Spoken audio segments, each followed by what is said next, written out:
Line Arabian dates. இப்போ அது line லயனா டே. இது தரும் ஆரோக்கியம் இயற்கையானது. லயன் லயனா பிரீமியம் டேட்ஸ். எந்த சமையலும் ருசி தேடும் ரகசியம். 20 ரூபாய். குக்கர் விசில மறந்து உணவு வீணாகி போச்சா?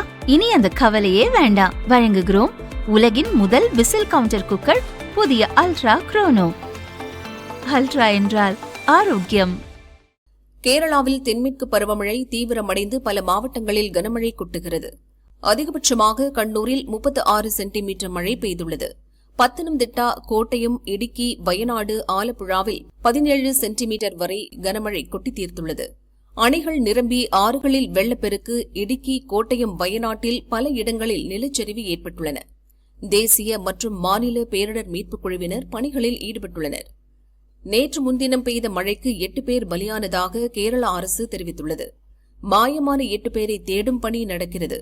மாநிலம் முழுதும் 209 நிவாரண முகாம்களில் 6000 பேர் தங்க வைக்கப்பட்டுள்ளனர். பம்பை மற்றும் சுற்றுப்பகுதிகளில் தொடர்ந்து மழை பெய்து வருகிறது. பம்பை ஆற்றில் வெள்ளம் பெருக்கெடுத்து ஓடுகிறது. அங்கும் நிலச்சரிவு ஏற்படும் அபாயம் உள்ளது.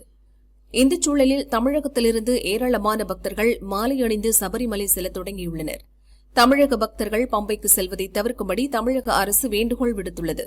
சபரிமலை மட்டுமின்றி கேரளாவின் பிற பகுதிகளுக்கு செல்ல சூழ்நிலைக்கு ஏற்ப முடிவெடுக்க வேண்டும் என்றும் அரசு தெரிவித்துள்ளது.